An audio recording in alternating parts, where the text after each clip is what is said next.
कृपया वीडियो को पूरा देखिएगा, अधूरे ज्ञान से कोई लाभ प्राप्त नहीं होगा। नमस्कार दोस्तों, स्वागत है आप सभी का एक बार फिर से। दोस्तों, अगर आप अपनी लाइफ में कुछ नया सीखना चाहते हैं तो चैनल को सब्सक्राइब जरूर करिएगा। दोस्तों, सूर्यदेव को जल चढ़ाते समय भूल से भी न करें। ये गलतियां पुराणों के अनुसार कहा जाता है कि संसार के समस्त मानव को स्नान करने के पश्चात सूर्यदेव को अवश्य जल चढ़ाना चाहिए।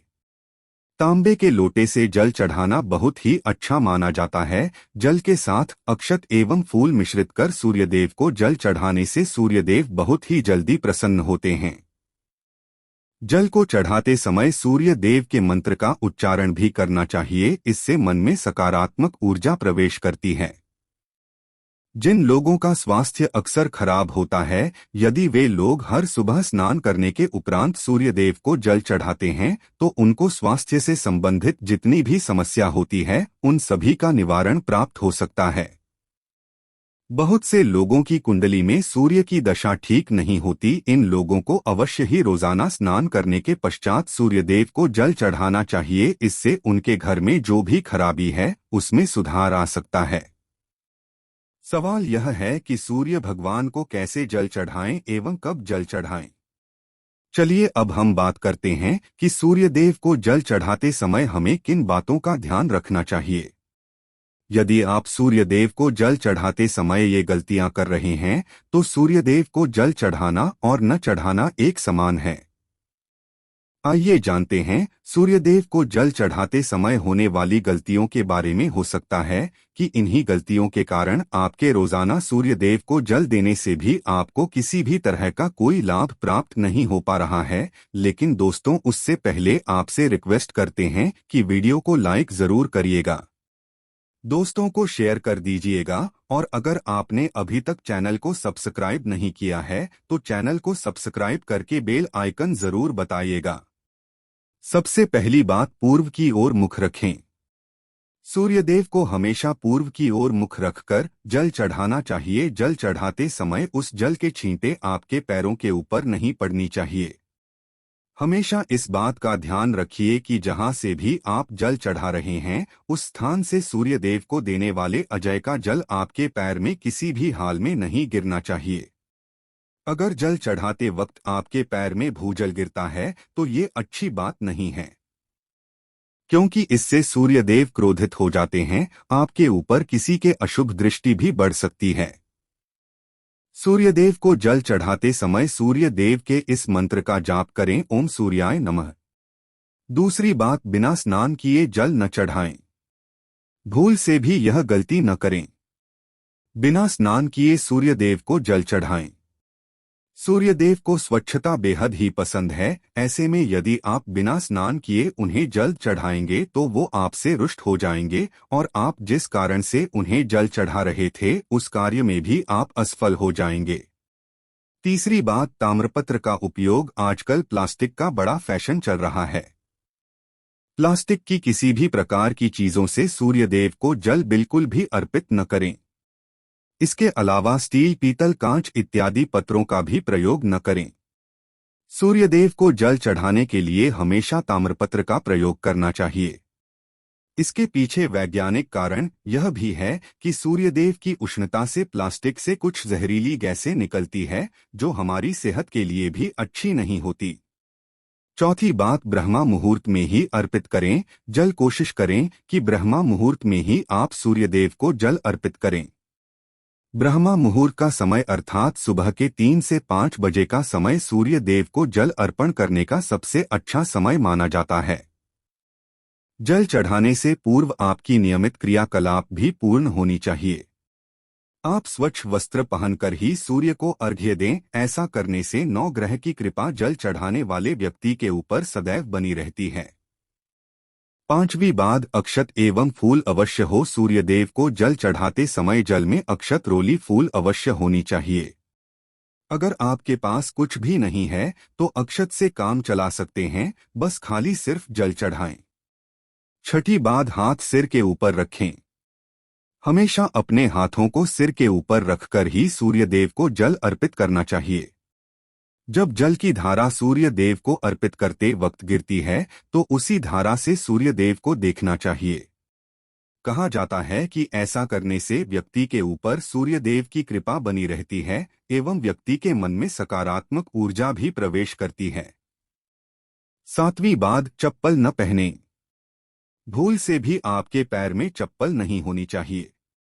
यदि आप सूर्य देव को चप्पल पहनकर जल अर्पण करेंगे तो वो आपसे रुष्ट हो जाएंगे और आपके जितने भी काम रुके हुए हैं वो सभी काम भी आगे नहीं बढ़ पाएंगे।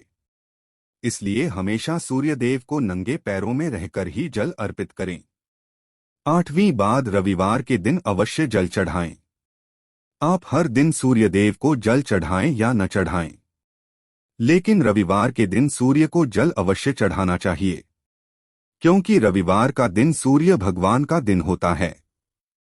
इस दिन को अवश्य ही हर व्यक्ति को सूर्य देव को जल अर्पित करना चाहिए। इससे यदि आपकी कुंडली में किसी प्रकार का कोई सूर्य से संबंधित दोष है तो वह दोष गुण में परिवर्तित हो जाएगा। 9वीं बात, सादा भोजन लें। यदि आप सूर्य देव को हर दिन जल चढ़ाते हैं तो इस बात का अवश्य ध्यान रखिए कि आप रविवार के दिन मांसाहार का सेवन न करें। लाल रंग की सब्जी, मसूर की दाल न खाएं। यदि आप रविवार के दिन मिष्टान्न ग्रहण करते हैं तो यह बहुत ही अच्छी बात है। रविवार के दिन लाल कपड़े भूल से भी न पहनें। अब बात करें उपायों के बारे में तो रविवार का दिन भगवान सूर्य देव को ही समर्पित होता है। रविवार के दिन भगवान सूर्य देव की पूजा करना बहुत अधिक लाभदायी होता है। वैसे तो हमें प्रतिदिन ही सूर्य देव की पूजा करनी है, लेकिन रविवार के दिन विशेष रूप से भगवान सूर्य देव की पूजा कर लेनी चाहिए। तो आपको एक तांबे का पात्र लेना है। उस तांबे के पात्र में आपको जल रखकर भगवान सूर्य देव को हर रविवार को अर्पित करना है। अगर आप प्रतिदिन नहीं कर पाते हैं तो रविवार को जरूर करें। वैसे आपको प्रतिदिन सूर्य देव को जल जरूर देना चाहिए, चाहे आप कोई भी पूजा नहीं कर पाते हैं, समय नहीं है आपके पास, तो सिर्फ स्नान करने के बाद सूर्य देव को जल भी अर्पित कर देते हैं, तब भी आपकी जन्म कुंडली के ग्रह दोष समाप्त हो जाते हैं और आपको जो भी परेशानियां होती हैं उन परेशानियों से मुक्ति मिलती है। जब आप सूर्य देव को जल अर्पित करते हैं, गायत्री मंत्र का जाप करें। गायत्री मंत्र का जप आप यथासंभव कर सकते हैं। अगर आपके पास समय है तो 108 बार कर लीजिए, नहीं तो जितनी देर आप जल दे रहे हैं वहां पर खड़े होकर सूर्य देव के सामने 5 मिनट तक कर लीजिए। इससे आपको बहुत लाभ होता है। गायत्री मंत्र का जप करने से, जैसे सूर्य देव को जल अर्पित करते समय जब हम गायत्री मंत्र का जप करते हैं तो हमारी नौकरी में अगर कोई बाधा आती है तो वह दूर होती है, नकारात्मक ऊर्जा दूर होती है। रविवार के दिन सुबह जब आप सूर्य देव को अर्घ्य देते हैं तो उसमें थोड़ा सा गुड़ मिला लीजिए। इससे क्या होगा, इससे आपकी सभी कामनाएं पूर्ण होंगी। अगर आप भगवान सूर्य देव को जल अर्पित करते हैं, उसमें थोड़ा सा गुड़ मिलाकर अर्पित करते हैं तो आपकी सभी कामनाएं पूर्ण हो जाती है। भाग्य का साथ बहुत लोगों को नहीं मिलता है। बहुत से लोग कंप्लेंट करते हैं कि हमारा भाग्य हमारा साथ नहीं देता है। ऐसे में भाग्य का कारक माना गया है, प्रबल कारक माना गया है सूर्य देव को। तो जब आप सूर्य देव को सुबह जल देते हैं तो जल देते समय आपको गायत्री मंत्र का जप करना है और उसके अलावा आपको भाग्य का साथ चाहिए तो रविवार के दिन गुड़ और चावल का दान करना अच्छा माना जाता है। गेहूं का दान भी आप कर सकते हैं। गेहूं और गुड़ का दान करना बहुत श्रेष्ठ माना जाता है और इसको करने से आपके सभी काम बनने लग जाते हैं। अगर आप यह दान करते हैं तो सूर्य देव की कृपा से आपके जो काम होते हैं, जो रुके हुए हैं, बनने लग जाते हैं। भाग्य का साथ आपको प्राप्त हो जाता है। अगर आपके आत्मविश्वास में कमी आ गई है, पराक्रम में कमी आ गई है और आत्मविश्वास आपका कमजोर होता जा रहा है तो ऐसे में आपको चाहिए कि रविवार के दिन अपने माथे पर लाल चंदन का तिलक लगाएं। लाल चंदन जल में डालकर भगवान सूर्य देव को अर्घ्य दे दीजिए और अपने माथे पर भी आपको लाल चंदन का तिलक लगाना है। जब आप जल देते हैं भगवान सूर्यदेव को तब आप उसमें लाल चंदन डालेंगे। जब सूर्यदेव को जल अर्पित करते हैं तो उसके बाद उस तांबे के पात्र में थोड़ा सा जो लाल चंदन है वो किनारे पर लगा होता है। जब हम कोई भी वस्तु डालकर अर्पित करते हैं तो किनारे पर थोड़ा सा लग ही जाता है। उस पात्र से ही अनामिका उंगली में आपको लाल चंदन लेना है और इसे अपने मस्तक पर लगाना है। अगर आप यह प्रतिदिन करते हैं तो निश्चित बहुत शीघ्र आपके आकर्षण में वृद्धि होती है, आपके सभी काम बनने लग जाते हैं। आप अगर व्यापार करते हैं तो आप जिनसे भी डीलिंग करते हैं, जिनसे भी आपका व्यापार है, जिनसे भी आपका व्यापारिक रिश्ता है, बहुत मजबूत स्थिति में होता है। आपके मान सम्मान के साथ आपके आत्मविश्वास में भी वृद्धि होती है। सूर्य देव की कृपा पाना चाहते हैं तो लाल मसूर की दाल किसी ब्राह्मण को रविवार के दिन दान कीजिए। अगर आप किसी ब्राह्मण को लाल मसूर की दाल दान करते हैं तो इससे आपके जन्म कुंडली के ग्रह दोष दूर होते हैं। ये आप 7 रविवार कर लीजिए जैसे कि आप दान करते हैं। अब जैसे इस रविवार से अपने शुरू किया तो 7 रविवार लगातार कर देंगे तो आपको बहुत शीघ्र लाभ हो जाता है, ग्रह दोषों से मुक्ति मिल जाती है।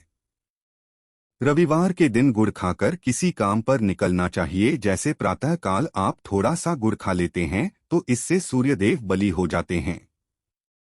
और गुड़ और चावल से बनी हुई खीर अगर आप सूर्यदेव को चढ़ाते हैं तो इससे दिल भी बहुत अच्छा हो जाता है।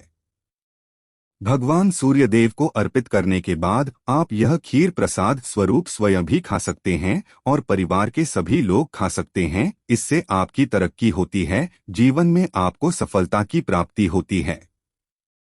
व्यापार हो, नौकरी हो, हर जगह आपको तरक्की मिलती है। और अगर आपके घर में कोई बीमार है, बहुत समय से बीमार है, तो उनसे कहें कि वो सूर्य देव को तांबे के पात्र में रोली और लाल फूल डालकर अर्पित करें। लाल फूल आप कोई भी ले सकते हैं, गुलाब का, गुड़हल का, जो भी लाल पुष्प उपलब्ध हो उसको तांबे के पात्र में डालकर थोड़ी सी रोली या लाल चंदन डाल सकते हैं। ऐसा करने से सूर्य ग्रह बलि हो जाता है तो आत्मविश्वास बढ़ता है। आत्मा के कारक है सूर्यदेव और जब हमारा आत्मविश्वास बढ़ता है रोगों से मुक्ति मिलती है, नकारात्मक शक्तियों से छुटकारा मिल जाता है, दवाइयाँ शीघ्र ही काम करने लग जाती हैं। रविवार के दिन आदित्य हृदय स्तोत्र का पाठ जरूर करना चाहिए। अगर आप चाहते हैं आपको सूर्य ग्रह का पूर्ण लाभ प्राप्त हो, चाहे आपकी जन्म कुंडली में सूर्य मजबूत स्थिति में भी हो, तब भी रविवार को आपको आदित्य हृदय स्तोत्र का पाठ जरूर करना चाहिए। आदित्य हृदय स्तोत्र का पाठ अगर आप 3 बार करते हैं प्रतिदिन या फिर 3 बार रविवार को भी कर लेते हैं तो इससे भी आपके जीवन की परेशानियां दूर होती है। आपके मन में कोई भी काम ना हो, जैसे हमने शुरू में ही कहा, गुण चाहिए, संतान चाहिए, मान सम्मान चाहिए, आत्मविश्वास चाहिए, शिक्षा में सफलता चाहिए, नौकरी में सफलता चाहिए, सरकारी नौकरी चाहिए, जीवन में आपकी कोई भी समस्या हो उस समस्या से मुक्ति पाने के लिए आपका आत्मविश्वास बली होना बहुत आवश्यक है। अगर आपके अंदर आत्मविश्वास होगा तो आप किसी भी समस्या से मुक्ति पा लेंगे और आत्मविश्वास की प्राप्ति तभी होती है जब सूर्य हमारी जन्म कुंडली में अच्छी स्थिति में होते हैं। एक बहुत ही अचूक उपाय हम आपसे शेयर करने वाले हैं, यह आप जरूर कीजिए। अगर आप किसी भी प्रकार से किसी भी समस्या से घिरे हुए हैं, कोई भी आपकी विशेष कामना है, तो ये उपाय जरूर कीजिए। सूर्य को आप जब जल देते हैं तो जल देते समय जल में आपको एक बिल्वपत्र डालना है और इस बिल्व पत्र के साथ भगवान सूर्यदेव को जल देना है।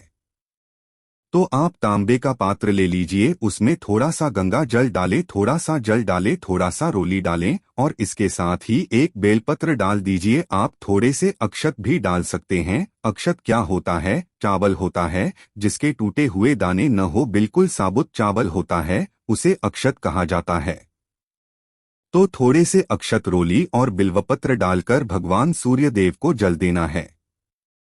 7 बार में आपको जल देना है। जैसा कि बताया जाता है आपको 3 बार में जल देना चाहिए, रोक रोक कर। एक ही पात्र का जल हम 3 बार में देते हैं। हमें बिल्वपत्र डालना है तो इस विशेष सामग्री की वजह से हम इस जल को 7 बार में भी दे सकते हैं। तो आप रोक रोक कर उसे जल को, एक पत्र के जल को ही 7 बार में दीजिए।